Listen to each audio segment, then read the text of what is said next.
El texto de Filipenses 2 es un texto ideal para mostrar el espíritu que identificó Jesús, que la postura de Jesús en su condición de siervo de Dios, dejándose formar en el espíritu de los administradores, de los recursos eternos de Dios, recursos desplegados en este mundo, entregados por Dios, y que nosotros somos los llamados a administrar estos poderosos y únicos, incomparables recursos. Esto es lo que salva, lo que Dios nos ha concedido, lo que Dios nos ha entregado es lo que salva. La salvación, entonces, viene de Dios, es una provisión de Dios, pero la salvación de Dios solo la pueden administrar los seres humanos. Eso es un principio enorme. Eso desde el Antiguo Testamento se viene dando esa claridad. No hay salvación sino a través de la ministración de los seres humanos.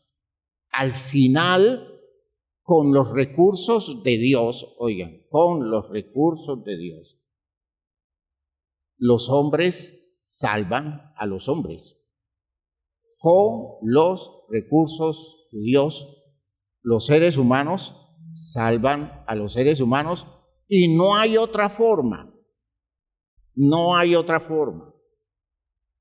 En la experiencia bíblica, lo que nosotros descubrimos es que el llamado de Dios todo el tiempo es encontrar personas, hombres y mujeres, con disposición para ministrar salvación, ministrar vida, ministrar salud, ministrar, digámoslo así, condiciones de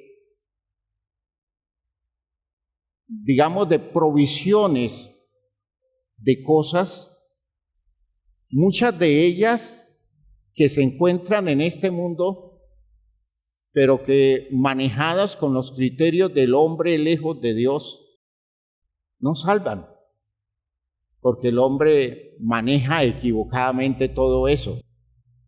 Entonces se necesita que Dios dé esos recursos y muchos más que el mundo no tiene, los dé a través de personas dispuestas, y estoy insistiendo en la idea, cuanto mayor sea la disposición, cuanto más poderosa sea la entrega,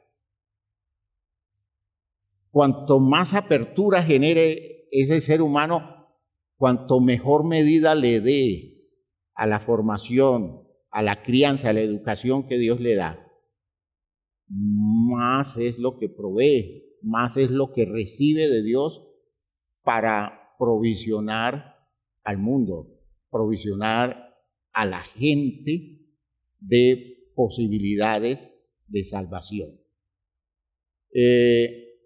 Por eso, cuando nosotros decimos que Jesús es nuestro Salvador, nosotros estamos aceptando a Jesús como el mediador por el cual todos los recursos de salvación nos llegaron a nosotros, ¿no?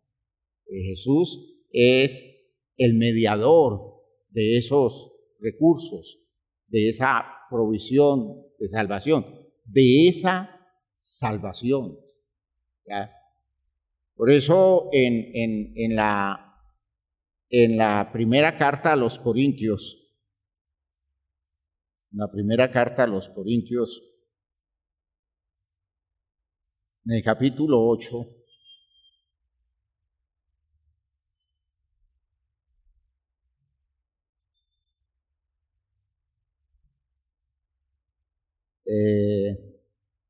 en el versículo 5,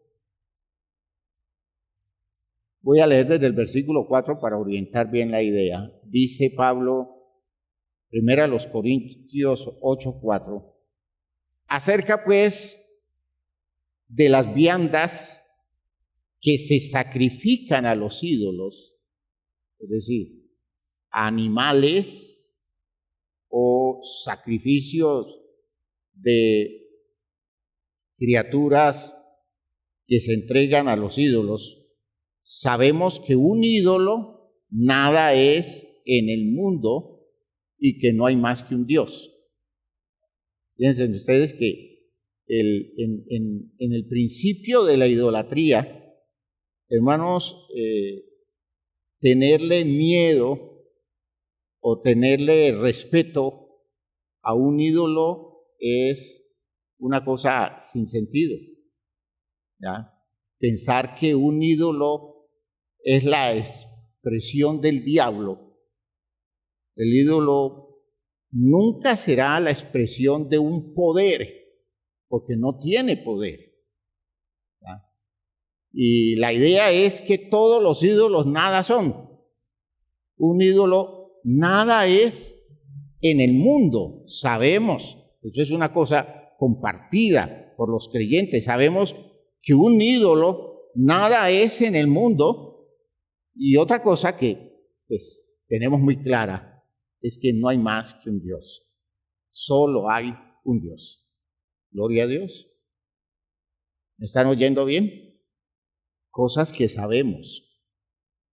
Ahora dice, pues aunque haya algunos que se llamen dioses, sea en el cielo o en la tierra, como hay muchos dioses y muchos señores. Sí, en los sistemas culturales humanos, todo eso lo hay. Muchos dioses, muchos señores, y hay dioses que se colocan en el cielo, y hay dioses que se ubican en la tierra. Hay señores que manejan desde las creencias fatuas, las creencias necias de la gente, manejan todo esto desde el cielo. Y hay señores que tienen poder e influencia aquí en la tierra, pero son muchos dioses y señores que no lo son en realidad, aunque culturalmente se asumen, aunque culturalmente se aceptan. El mismo diablo, escuchen bien, el diablo es una fuerza cultural, es una poderosa fuerza cultural, y el dominio diabólico es un dominio cultural. Es una resistencia a la verdad a través del engaño, a través de elaboraciones falsas.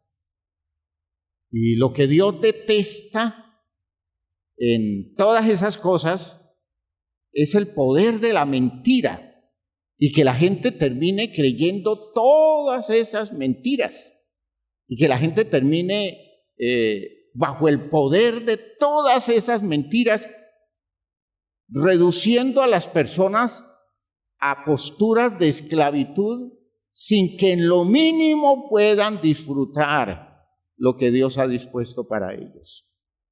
¿Ya? Porque esa es la tragedia de ese tipo de influencia cultural. Cuando nos llevan a creer en cosas poderosas que nos aterrorizan, que nos llenan de miedo o que generan en nosotros angustias por influencias culturales. Hermanos, nos están quitando el poderoso territorio que Dios nos ha querido dar para Él hacer que nuestra vida se potencie para vivir en la plenitud de lo que Él nos quiere dar. Pero todas las cosas nos quitan esa capacidad y estamos muy llenos de argumentos culturales, de elaboraciones mentirosas que se construyen bajo digamos, posiciones engañosas del manejo cultural, como la pseudociencia o lo que Pablo identificaba como la falsamente llamada ciencia. Hay muchas cosas que se proponen como verdades científicas. Hoy día no estoy planteando el versículo de Pablo como algo que tenga que ver con esto que estoy diciendo en este instante, pero es más o menos una idea semejante. Hoy a nosotros nos llenan la cabeza de argumentos que se llaman ciencia y a la hora de la verdad son mentiras, porque la ciencia no lo ha dicho. Hay mucha especulación y hay mucho charlatán, gente que se la da de conocimiento, de conocer mucho y presumen ese conocimiento y plantean argumentos con toda la libertad que hay hoy para decir lo que a cada quien le da la gana decir. Y nos volvemos crédulos y no hay cosa que moleste más a Dios que un pueblo crédulo que no sea capaz de discernir la verdad del error. ¿Me están oyendo lo que estoy diciendo? ¿Ah? De modo que en el mundo existen muchos dioses, como hay muchos dioses y muchos señores. Pablo entonces categóricamente define la posición nuestra como un saber muy claro. Y dice en el versículo 6, para nosotros, sin embargo, solo hay un Dios, el Padre. Escuchen bien ese texto. Es un saber de la iglesia. Es el saber de los corintios. De hecho, es el saber de la iglesia en todos los lugares del mundo en aquel entonces. ¿Ya? Para nosotros, sin embargo, solo hay un Dios. ¿Y quién es ese Dios? El Padre, del cual proceden, oigan, la existencia de todo procede de ese Dios, del cual proceden todas las cosas. Y nosotros, noten que las cosas todas proceden de Dios, pero solo nosotros somos para Él.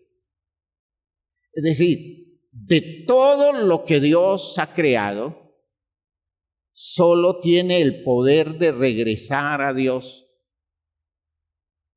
la condición nuestra como seres humanos. Y nosotros somos para Él. Le pertenecemos a Él. Y recibimos el llamamiento para llegar a ser parte de su territorio de vida, de la vida de Dios. Eso es una vocación incomparable. Eso es una condición, hermanos míos, que nos distingue, porque recibimos una invitación que ninguna otra criatura de este mundo, recibe la invitación de ir hacia Él, de regresar a Él, de ubicarnos en el territorio de su gloria. Nosotros somos para Él. Y un Señor, fíjense que distingue a Dios del Señor. Dios es Señor. El eterno Dios es el Señor de todo. Eso es cierto, ¿no es cierto? Esa dimensión de Dios como Señor es única. El Señor de los israelitas en el Antiguo Testamento era Dios, era Jehová, su único Señor. Pero ahora el apóstol Pablo identifica un señorío como un señorío de mediación,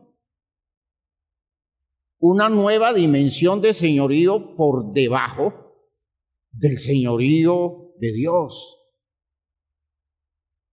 Escuchen lo que estoy diciendo. Eso en ese texto es claro. Lo que pasa es que cuando en la Biblia se habla de Jesús, en el Nuevo Testamento, en los Evangelios se habla de Jesús y se identifica a Jesús como el Señor, entonces se quiere trasladar esa condición de Jesús como Señor a la categoría del señorío de Jehová en el Antiguo Testamento. Y eso no es así. Eso no es así. El texto no identifica eso. Precisamente este texto nos aclara la idea. Es un texto, entre muchos que hay, ese texto nos aclara la idea. Este señorío es un gran señorío, porque en la creación no existe quien haya adquirido ese señorío, sino Él. Por encima de todo lo creado, Jesús, el hombre, se colocó como Señor. Ya lo vamos a estudiar. Y se colocó como Señor en su condición de administrador. Aleluya. El gran administrador, el jefe de la casa, el que está al frente de toda la servidumbre de la casa de Dios. Y adquiere un señorío bajo el cual se somete toda la creación, porque todo lo colocó Él debajo de sus pies. Dios se lo colocó debajo de sus pies. Es una dimensión alcanzada que resulta ser base de la revelación cristiana. Esta no es una revelación que los judíos pudieran entender. Nunca la pudieron entender. Porque cuando se planteaba algo acerca de el lugar de Jesús, ellos se molestaban porque la impresión era que Jesús se colocaba en el mismo lugar de Dios. Y nunca el cristianismo ha enseñado eso. Nunca. Porque es una enseñanza que procede de los judíos cristianos. Y los judíos nunca atentarían contra su fe básica. Y es que Dios es una dimensión incomparable. Dios es un territorio único. Dios es uno solo. Para nosotros, sin embargo, solo hay un Dios. ¿Y quién es? El Padre. Aleluya. ¿Va quedando claro, hermanos míos?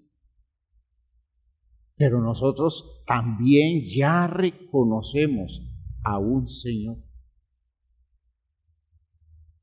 que no es Dios, pero que debió ser colocado allí por Dios. ¿Me están oyendo bien? Debió ser colocado allí por Dios. Y entonces dice en el texto, y un señor, coma, estoy colocando el signo de puntuación como para dejar ver que aquí en la forma de esta frase, esa coma casi que expresa la condición de unos 2 puntos, pero no es 2 puntos porque lo que quiere es dejar ver quién es ese Señor en una frase que se continúa. Por eso dice, y un Señor, coma, Jesucristo, coma. Y ahora sí dice, ¿qué identifica ese Señor Jesucristo? ¿Ya? Y un Señor Jesucristo por medio, miren que es un mediador, ¿ya? Es una necesidad del programa, una cosa indispensable del programa, y es la condición de un mediador con poder suficiente para garantizar en su condición de mediador la salvación de todos los que queden bajo su señorío, bajo su sombra. Gloria a Dios. Un Señor Jesucristo, por medio del cual son todas las cosas, y nosotros, oigan esto, y nosotros, por medio de Él. ¿Y por qué nosotros? Por medio de Él. Porque nosotros somos para Dios el Padre, y la forma como somos para Dios es por medio de el Señor Jesucristo. Gloria a Dios. Me están siguiendo el hilo, ¿no? Me están siguiendo el hilo. Espero que me sigan el hilo de la reflexión que estoy haciendo, del análisis que estoy haciendo, porque esto es grandioso. Eso es grandioso. Estamos hablando del gran administrador de los recursos eternos de Dios para la salvación suficiente de los seres humanos, y ese gran administrador adquirió categoría de Señor. Aleluya. Adquirió categoría del Señor. Volvamos a Filipenses 2. Recuerden, todo es por medio de Él. ¿Por qué? Porque ese es su ministerio de mediación. Porque todo lo que de Dios nos llega es por medio de Él. Por tanto, no hay otro Señor. El Padre es Señor, pero entre las criaturas no hay otro Señor, porque el único Señor que nosotros aceptamos es a Jesucristo. Gloria a Dios. Volvamos a Filipenses 2.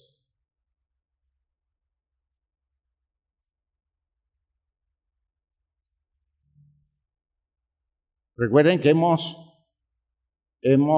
encontrado en Filipenses 2 un programa de educación, de formación, de crianza espiritual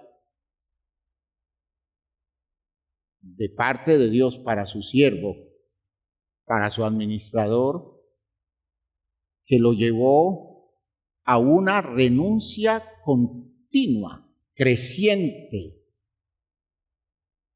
Renuncia que fue poco a poco copando todas las posibilidades de su existencia en este mundo hasta la misma muerte. Y cuando Él lo soltó todo, cuando Él fue progresivamente desprendiéndose voluntariamente de todo lo que pudo usar para su beneficio por derecho propio. ¿Ya? El derecho de ser hijo de Dios, porque es una promesa de Dios. Y un hombre que se acoge a las promesas de Dios, recibe las promesas de Dios, si se mueve a la altura del presupuesto. De modo que este hombre no tomó las promesas de Dios para él, sino que extendió las posibilidades de las promesas de Dios para toda la humanidad, y fue tras la conquista de las promesas convirtiéndose en un administrador eficiente mediante un proceso de renuncias. Aleluya. Renuncias progresivas que se fueron dando hasta la misma muerte. Y miren cómo lo menciona el texto, versículo 7. Sino que se despojó a sí mismo, tomando forma de siervo, es decir, tomando la postura decidida de un siervo. En otras palabras, renunciando a todas sus posibilidades para lograr objetivos para el beneficio de su vida, este hombre renuncia a todo para convertirse en un auténtico siervo. Renuncia al derecho de decidir su vida como le provocara. Renuncia al derecho de hacer su voluntad, y vamos a ver más adelante cuánto pesa esto. Renuncia al derecho de lograr metas para sus intereses y se dedica a la condición servil de someter todo su ser al propósito de Dios, renunciando progresivamente a todo hasta la misma vida. Oigan bien, hasta la misma vida. No que él se quitara la vida, sino que renunció al derecho de usar su vida y terminó por servicio a Dios conquistando la muerte, o metido en la muerte, perdiendo la vida sirviendo a Dios. No perdiendo la vida por el hecho de que estaba harto con la vida, sino perdiendo la vida en la actitud de una persona que lo entrega todo para servir a su Dios. Gloria a Dios. ¿Están viendo la demanda, hermanos míos?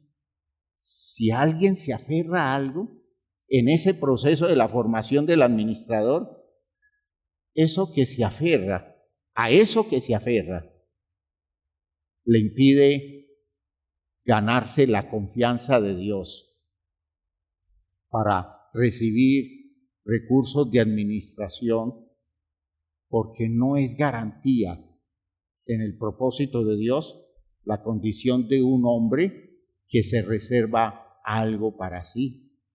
Porque llegado el momento, al entregarle Dios su provisión de administración o su territorio de administración, no es difícil que la persona termine apropiándose de lo que no es suyo y termine desposeyendo a aquellos para los cuales Dios envió el recurso de administración.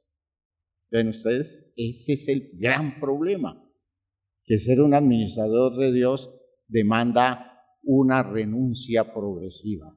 Y cuanto más renunciemos, más nos da Dios a administrar y más poder salvador adquiere nuestra vida a través de los recursos de Dios. Está quedando claro, ¿no es cierto? Y eso es para usted, eso es para mí. Eso no es solo para Jesús. Eso es para todos los administradores, ¿verdad? Como lo vimos en José, como lo encontramos en José, eso mismo se da en las posibilidades nuestras. Pero aquí está el modelo, en Filipenses 2, el modelo para nosotros que es Cristo Jesús. Sino que se despojó a sí mismo tomando forma de siervo, hecho semejante a los hombres, y estando en la condición de hombre se humilló a sí mismo, haciéndose obediente hasta la muerte y muerte de cruz. Es decir, muerte de degradación, muerte de humillación, muerte ofensiva, muerte de despojo absoluto, incluyendo la propia dignidad. ¿Ya? Y murió como alguien que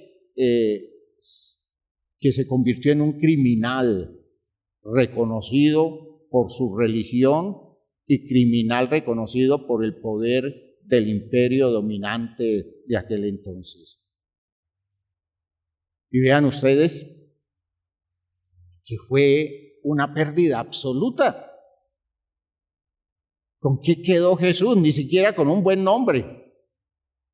Ni siquiera con un buen nombre. Siquiera podría Jesús recordarse como alguien que tuvo un valor relativo, porque al recordarlo como un crucificado por el Imperio Romano y aceptando su crucifixión como un ajusticiamiento de los judíos, se colocaría a Jesús como el hombre malo, perverso, rechazado por todas las fuerzas de poder de este mundo, ignorado por ellos y colocado en la categoría de los que no tienen nombre en la sociedad y en la religión.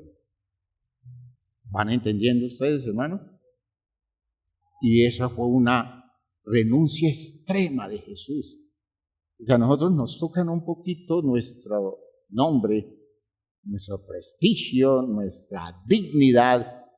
Uy, hermanos, saltamos, pegamos el brinco y ponemos un denuncio y vamos a la fiscalía y vamos y ponemos una demanda porque nos están desprestigiando, nos están deshonrando.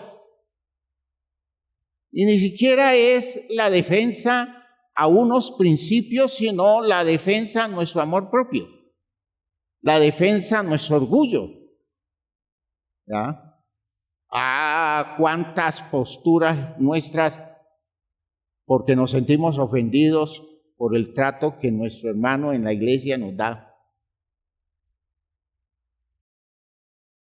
por las cosas que se dicen de nosotros alrededor de la torpeza de los otros. ¿Qué tan difícil es para nosotros renunciar a cualquier cosa que signifique mérito para la vida nuestra? Es que yo me gané un buen nombre y yo no tengo por qué feriarlo, no tengo por qué exponerme. Y Dios diciéndole, suelta, porque lo que tengo yo para ti es más grande que eso. Gloria a Dios. Gloria a Dios. Jesús lo perdió todo. Pero viene entonces el resultado. Y el resultado es el señorío. El derecho de ser el administrador por excelencia del recurso de salvación de Dios para convertirse en el Salvador nuestro. Aleluya. Dice, por lo cual Dios también le exaltó hasta lo sumo y le dio un prestigio que es el prestigio por encima de todas las condiciones aprestigiadas de los seres humanos en este mundo. Un prestigio que nadie ha igualado, nadie puede igualar. Un prestigio, una honra, un nombre, entiendan que a eso se refiere, un nombre. No es un nombre para indicar cómo se llama. No es ni nombre ni apellido. Es prestigio. Es lugar honroso altura y dignidad. Por eso cuando se habla de la doctrina del nombre, la doctrina del nombre no es cómo se llama Jesús. La doctrina del nombre es la doctrina del lugar que tiene Jesús en el programa de Dios. Porque cuando se habla de Jesús, en el cielo, en la tierra y debajo de la tierra, en el simbolismo de las condiciones diabólicas, hermano, Jesús tiene un prestigio y un respeto que nadie osa siquiera tratar de usurpar, de acercarse a Él. Él es el Señor. Aleluya. Por eso cuando a nosotros nos hablan de señores en este mundo, nosotros nos reímos y decimos, ¿y quiénes son esos? Nosotros tenemos un Señor que recibió el prestigio que nadie ha recibido, porque recibió un nombre sobre todo nombre. ¿Para qué? Para que en el nombre de Jesús, ante la dignidad de Cristo Jesús, se doble toda rodilla, todos acepten, todos se humillen, todos se postren, todos lo reconozcan. Aleluya. Se doble toda rodilla de lo que está en el cielo. Oigan, es allá también. Él es Señor en el cielo, de lo que está en la tierra y debajo de la tierra, y toda lengua, es decir, en todos los idiomas del mundo, en todas las expresiones verbales, en todas las formas de comunicación, en todos los territorios donde se expresa inteligentemente algo que deja ver lo que es cada quien, toda lengua confiese que Jesucristo es el Señor, para gloria de Dios Padre. No es siquiera para la gloria de Él, porque la gloria de Él en su entrega nunca contó. Si hubiera estado haciendo eso Él para la gloria de Él, fracasaría, porque no era lo importante. No es la gloria de Cristo por Cristo, es la gloria de Cristo por el Padre.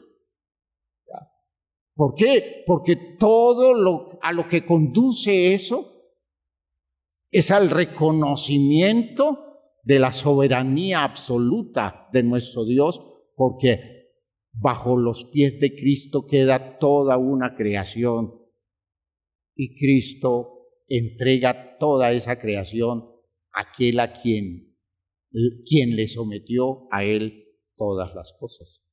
Eso es una cosa enorme, hermanos míos. Todo es para la gloria de Dios. Padre, escuchen esto. Si yo doblo mis rodillas ante Cristo para la gloria de Cristo, hermanos, estoy convirtiendo a Cristo en un ídolo. ¿Me oyeron? ¿Me oyeron lo que estoy diciendo? Y Él se merece todo lo que recibió, porque Dios no da nada que no sea por razones justas. Pero nunca es su gloria, porque toda la gloria Él se la traslada al Padre, porque el único que termina siendo exaltado al final de todo el programa de salvación es Dios, el único Salvador que hemos tenido. ¿Me está oyendo lo que estoy diciendo? Jesús es Salvador como ministro, Jesús es Salvador como administrador, pero el Salvador definitivo, a quien le pertenece la salvación, es a nuestro Dios. ¿Va quedando claro esto? ¿Será grande Jesús? Claro que sí. Y nosotros a Él lo alabamos. ¿Sí sabe usted que nosotros a Jesús lo alabamos? Y nosotros a Jesús le rendimos el culto del reconocimiento. ¿Sí? De hecho, no lo adoramos. Porque el único que recibe adoración es Dios, el Padre. Y todas las traducciones que en la Biblia hay, aclaro de antemano, todas las traducciones que en la Biblia hay, donde se muestra adoración a Jesús, es una traducción que se hace dándole un sentido al término que ese sentido solo se le da respecto de Dios, porque ese mismo término tiene otros sentidos, y uno de ellos es el de la exaltación, de la honra, del respeto, de la reverencia. Son términos amplios, solo que en la visión tradicional trinitaria, esa traducción se hizo como adoración. Pero cuando usted lee otros textos donde la misma palabra aparece, no aparece adoración, ¿ya? Sino que aparece respeto, aparece honra, aparece reconocimiento. ¿Me estoy explicando, hermanos míos? El único que recibe adoración es Dios. Pero Dios nos manda a rendirle el culto de alabanza a nuestro Señor Jesucristo y el culto de respeto, porque Él es el Señor de nuestras vidas. Gloria a Dios. ¿Va quedando clara la idea? Jesús es grandioso. Jesús es el Señor. Por eso cuando usted se presenta en el culto a Dios y usted dice cosas maravillosas de Jesús que corresponden a lo que Jesús es, eso que usted está diciéndole a Jesús es parte del culto que usted le da al Dios Padre, que es el único Dios. ¿Me está oyendo? Y toda lengua confiese que Jesucristo es el Señor, para gloria de Dios Padre. Aleluya. O sea que cuando yo le digo a Jesús, Señor Jesús, yo te alabo y reconozco tu grandeza y te doy gracias por la obra salvadora que has hecho en relación con mi vida, ese culto que estoy dirigiendo a Jesús está dirigido de fondo al Padre, porque la gloria es para Él. ¿Quedó claro? Si va quedando claro, por favor, no se me vayan a enredar, pero sí necesito que lo entiendan bien. Y sí necesito que en la práctica nuestra, nosotros entendamos lo que significa que nosotros debemos dirigir todo a Dios Padre en el nombre de nuestro Señor Jesucristo, es decir, bajo el prestigio, bajo la dignidad, bajo la grandeza, la honra, bajo el lugar privilegiado que tiene Cristo Jesús. A la sombra de Cristo va nuestra petición a Dios.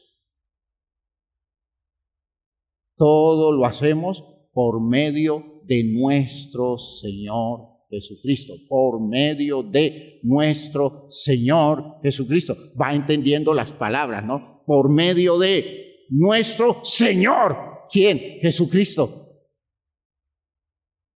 Le decimos al Padre, Padre, te pido que nos ayudes en esto, te pido que hagas esto, Señor, para la iglesia en función de las necesidades que tenemos. Todo esto te lo pedimos en el nombre glorioso de Cristo Jesús. ¿Qué estamos haciendo?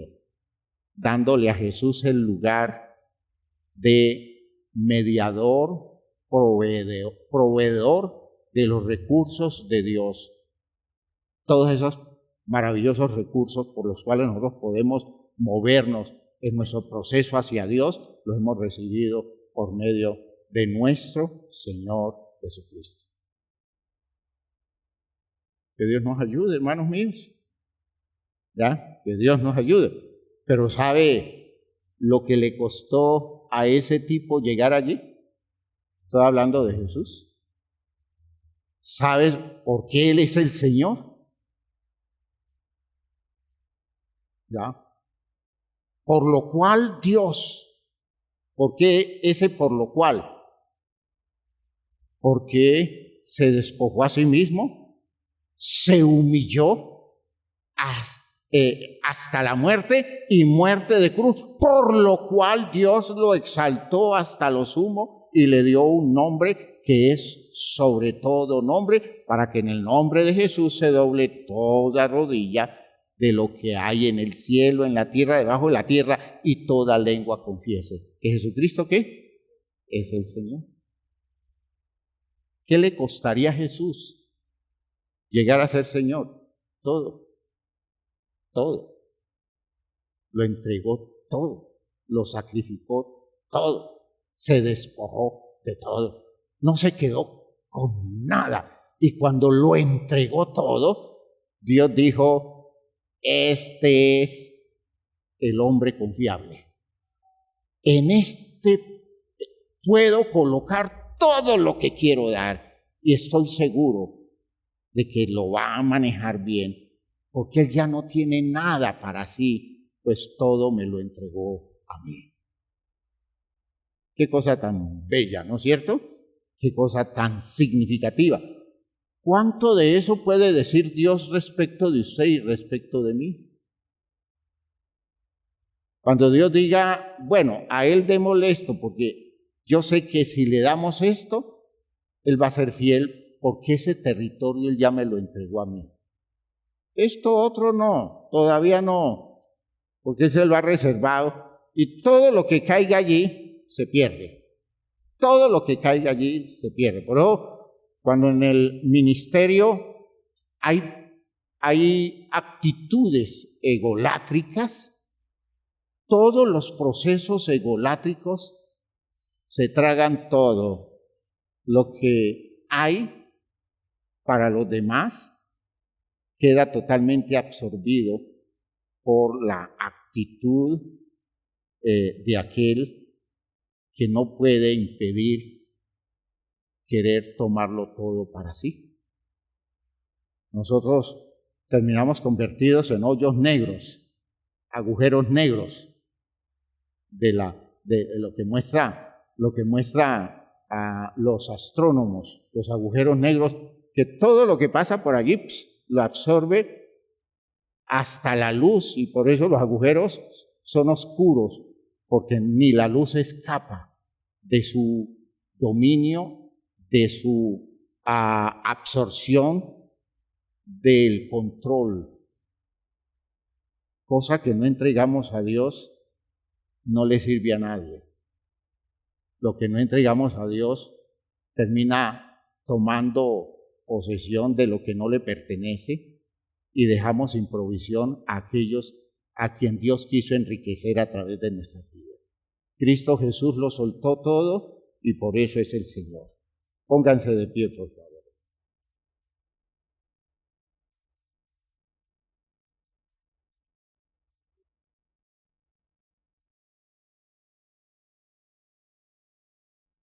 Jesús es el Señor. Y por favor, cuando usted diga Jesús es el Señor, ya está entendiendo, por lo que escuchó esta noche, ya está entendiendo por qué Él es el Señor. ¿Y en dónde es Señor? ¿Y para qué es Señor? Aunque hay muchos dioses y hay muchos señores, para nosotros, sin embargo, solo hay un Dios, el Padre, del cual proceden todas las cosas, y nosotros para Él. Y un Señor, Jesucristo, por medio del cual son todas las cosas. ¿Qué quiere decir por medio del cual son todas las cosas? Es decir, todo lo que Jesús hace es mediar en la creación desde su señorío.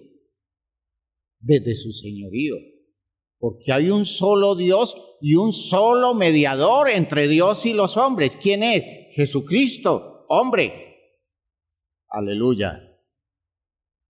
Así que, hermanos míos, a reconocer a Jesús y a caminar hacia la obediencia que nos haga a nosotros consiervos de Él, ministradores de Dios, administradores de los misterios de nuestro Dios, y que nos volvamos cada día más confiables y más cercanos a la ministración de Cristo Jesús.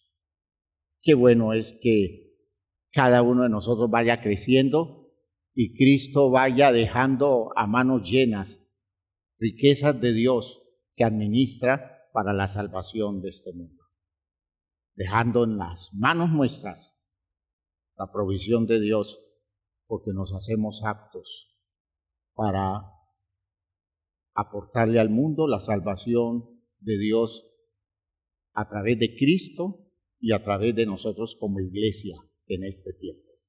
Padre de gloria, te damos gracias por esto que nos has permitido entender esta noche, por esta visión de las cosas que se abre ante nosotros con una claridad especial, esa perspectiva que nos permite a nosotros descubrir el sentido y la validez de verdades que nosotros necesitamos cada día afirmar, cada día establecer en el lugar preciso de la grandeza del propósito de Dios. Hoy, Señor, reconocemos el lugar de Cristo Jesús como aquel a quien tú le has entregado todo señorío y lo conviertes en aquel de quien depende todo el programa de salvación y que estás logrando a través de él los objetivos definitivos de una salvación dispuesta desde antes de la fundación del mundo, pero apenas cumpliéndose a través de la disposición de este siervo maravilloso que hoy nos entrega todas las oportunidades para la salvación de nuestras vidas. En el nombre de Jesucristo, entonces, te presento la iglesia en su necesidad, en sus limitaciones. Te presento la iglesia en toda nuestra torpeza, Señor, en nuestra superficialidad, en todas aquellas cosas que demandan la claridad de fondo, Señor, para el presupuesto espiritual de nuestras vidas. En el nombre de Jesús hay respuesta oportuna a todo esto, Señor, porque yo sé que tú nos estás formando y nos estás preparando para las cosas grandes de tu propósito eterno. En el nombre de Jesús el Señor. Amén. Amén. Amén. Amén. Espero que usted salga de aquí con una visión de Cristo Jesús grande, extraordinaria, maravillosa, pero que usted salga comprometido, ¿verdad? Porque Jesús necesita quienes ministren hoy, ¿ya? Quienes ministren hoy por medio de todos los recursos que Dios le entregó a él para esta sociedad de hoy. Si esta sociedad de hoy no se salva, si cada día se pierde más gente, esa responsabilidad cae sobre nosotros.